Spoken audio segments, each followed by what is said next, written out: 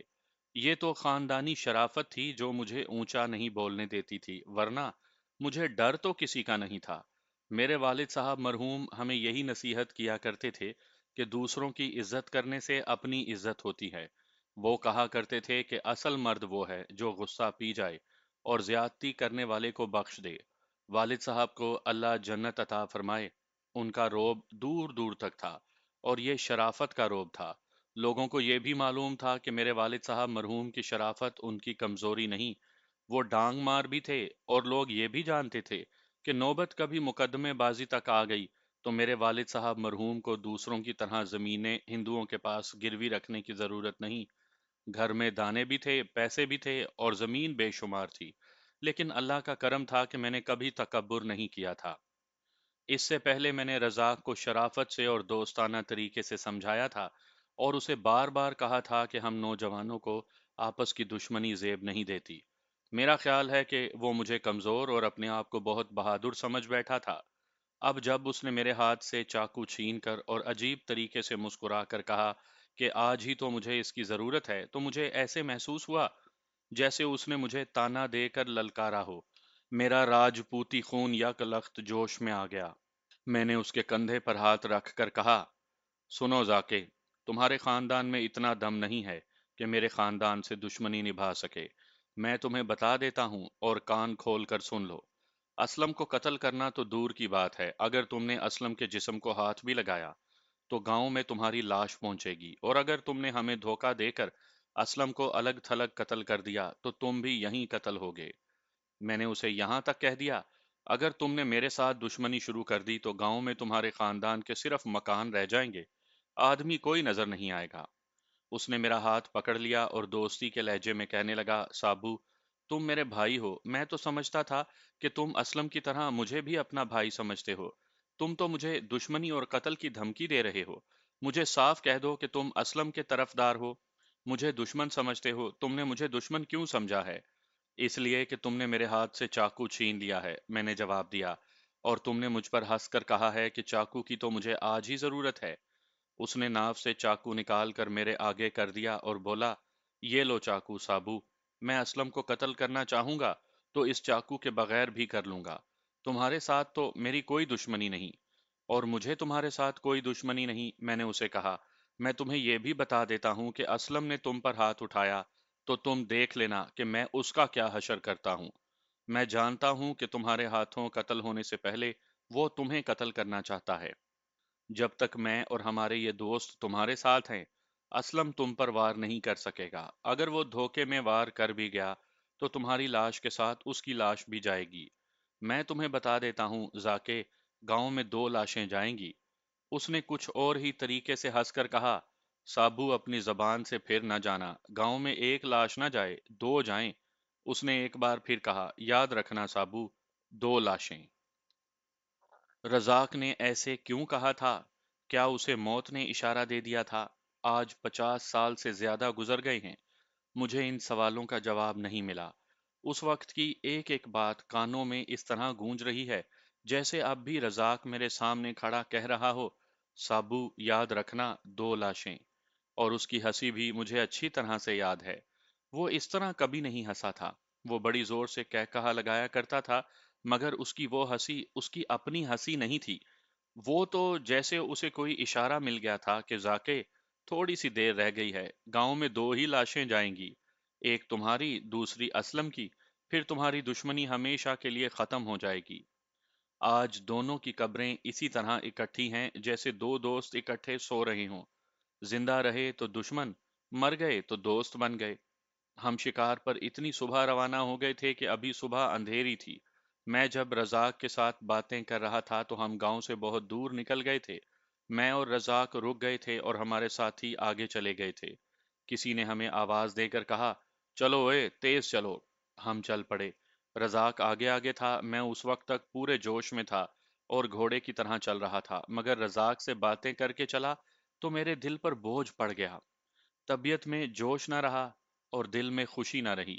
مجھے اور میرے دوستوں کو کتوں کے ساتھ خرگوشوں اور گیدڑوں کے پیچھے دوڑتے، گرتے، زخمی ہوتے اور اٹھتے روحانی خوشی محسوس ہوتی تھی، مگر اس روز روح ہی مر گئی، اور کوئی غیبی آواز مجھے بار بار کہنے لگی، سابو، ان پہاڑوں میں نہ جانا، واپس چلے جاؤ، اپنے دوستوں اور اپنے کتوں کو واپس لے جاؤ، آگے نہ جانا۔ میری ایسی حالت پہلے کبھی نہیں ہوئی تھی۔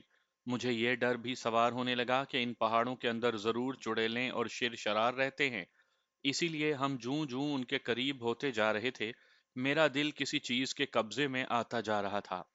رزاق آگے آگے جا رہا تھا، میرے قدم بوجھل ہو رہے تھے۔ اچانک میرا کتا معلوم نہیں کیوں دوڑنے کی کوشش میں میرے ارد گرد تیزی سے پھرا۔ میں نے اسے زنجیر ڈال رکھی تھی جس کا دوسرا سرا میرے ہاتھ میں تھا۔ زنجیر میرے ٹخنوں سے الجھ گئی اور میں منہ کے بل گرا۔ کیکر کا ایک کانٹا میرے دائیں گال میں اتر گیا۔ گرنا تو کوئی غیر معمولی واقعہ نہیں تھا، گرنے سے بھی ہمیں لطف آتا تھا، لیکن اس روز گرا تو میرے دل کی باقی طاقت بھی ختم ہو گئی۔ میرے دل سے آواز نکلی، یا الہی خیر کرنا، تیرے نام کا آسرا ہے۔ گرنے کو میں نے اچھا شگون نہ سمجھا۔ دل میں آئی کہ یہیں سے واپس چلا جاؤں، لیکن اس ڈر سے چپ رہا کہ دوست مجھے ڈر پوک کہیں گے۔ مجھے بار بار یہ احساس پریشان کر رہا تھا کہ آج اسلم اور رزاق میں سے کوئی ایک قتل ہو جائے گا، اور قتل کرنے والا میرے ہاتھوں قتل ہوگا۔ یہ احساس اتنا پکا ہو گیا کہ میں سوچنے لگا کہ دونوں میں سے کون میرے ہاتھوں قتل ہوگا۔ مجھے قتل کرنے سے کوئی ڈر نہیں تھا، والد صاحب کی عزت کا بہت خیال تھا۔ میرے دل کی حالت زیادہ خراب ہونے لگی تو میں تیز تیز چلتا اپنے سب سے زیادہ دانش مند اور سب سے زیادہ گہرے دوست راجہ شہباز خان سے جا ملا اور اسے ساری بات اور اپنے دل کا حال بتایا۔ وہ بڑا ہی تیز ترار نوجوان تھا، اس نے فوراً جواب دیا، دونوں میں سے جو بھی گڑبڑ کرے اسے ختم کر دو۔ میں اسے کتوں سے پھڑوا دوں گا اور گاؤں میں جا کر بتائیں گے کہ اس نے کتوں کو چھیڑا تھا اور کتوں نے اسے مار دیا ہے۔ راجہ شہباز خان کی باتوں سے میرا حوصلہ جاگ اٹھا۔ سورج پہاڑیوں کے پیچھے سے نکل رہا تھا، ہم پکی سڑک پر چڑھ گئے اور تھوڑی ہی دور آگے ہم سڑک پر چلتے چلتے پہاڑی علاقے میں داخل ہو گئے۔ ہم ٹولیوں میں آگے پیچھے جا رہے تھے، کتوں کی زنجیریں کھول دیں اور وہ ادھر ادھر بھاگنے دوڑنے لگے۔ ہم سب گپ شپ لگاتے جا رہے تھے، ہم پہاڑی علاقے میں داخل ہو گئے تھے۔ سڑک گھوم گھوم کر پہاڑوں پر جا رہی تھی، دائیں بائیں اونچی پہاڑیاں اور گہری کھائیاں تھی۔ ایسے علاقے میں ہم پہلی بار آئے تھے۔ ہم اپنے علاقے میں شکار کھیلنے کے عادی تھے، ایسی اونچی پہاڑیاں، کھائیوں اور چٹانوں سے ہم بالکل نا واقف تھے۔ یہاں ہوا کی آواز بھی ڈراؤنی تھی۔ ہم آگے ہی آگے چلتے گئے اور آپس میں اس قسم کی باتیں کرنے لگے کہ ہرن، ہڑیال یا جنگلی دمبا نظر آیا تو کتے اسے پکڑ لیں گے یا نہیں، اور کتے معلوم نہیں اس پتھریلے علاقے میں دوڑ بھی سکیں گے یا نہیں۔ آخر ہم نے خود ہی فیصلہ کیا کہ کتے ہرن یا ہڑیال کو مار لیں گے، مگر ہم انہیں شکار کھانے نہیں دیں گے کیونکہ ہرن اور ہڑیال حلال ہوتے ہیں۔ ذبح کر کے ہم گاؤں میں اٹھا کر لے جائیں گے اور سارے گاؤں کی دعوت کریں گے، جس میں دوست دشمن سب شامل ہوں گے۔ ہمارے ایک دوست نے کہا، ایک جانور سارے گاؤں کے لیے کافی نہیں ہوگا، دو تین ماریں گے۔ ہم ان خوش فہمیوں سے دل بہلاتے سڑک پر چلتے گئے اور 2 میل دور تک چلے گئے۔ یعنی گاؤں سے وہاں تک ہم 12-13 میل فاصلہ طے کر چکے تھے اور ابھی ہمیں شکار کے پیچھے بھاگنا دوڑنا بھی تھا، پھر گاؤں تک واپس بھی جانا تھا۔ ذرا اور آگے گئے تو بڑی پہاڑیوں کے درمیان ہمیں کھلی جگہ نظر آئی۔ ہم سڑک سے ہٹ کر اس طرف چل پڑے۔ ہمیں یہ تو معلوم تھا کہ شکار سڑک پر نہیں ملے گا، پہاڑیوں کے اندر ملے گا، لیکن ہم ڈرتے تھے کہ پہاڑیوں کے اندر شکار کی جگہ کچھ اور نہ مل جائے۔ لیکن ہم دل مضبوط کر کے پہاڑیوں کے درمیان چلے گئے اور اتنی دور آگے چلے گئے جہاں سے سڑک نظر نہیں آتی تھی۔ ہر طرف پہاڑیاں، چٹانیں اور درخت تھے۔ درخت نیچے سے اوپر تک چلے گئے تھے، زیادہ تر درخت پھلاہی کے تھے۔ مجھے آج بھی معلوم نہیں کہ پھلاہی کو اردو اور انگریزی میں کیا کہتے ہیں۔ یہ درخت کانٹے دار ہوتے ہیں، عام طور پر اونچے نہیں ہوتے۔ وہاں جو درخت تھے وہ بونے بونے تھے، ان کی کانٹے دار شاخیں پھیلی ہوئی تھیں جو تیز چلنے نہیں دیتی تھی۔ پھلاہی کا کانٹا تکونی شکل کا ہوتا ہے، نوکیلا، سرا سوئی کی طرح باریک اور آگے سے ذرا مڑا ہوا ہوتا ہے، اور اتنا مضبوط کہ کھال چیر دیتا ہے۔ ان درختوں میں کہیں کہیں بڑے درخت بھی تھے جن میں کچھ بڑھ کے تھے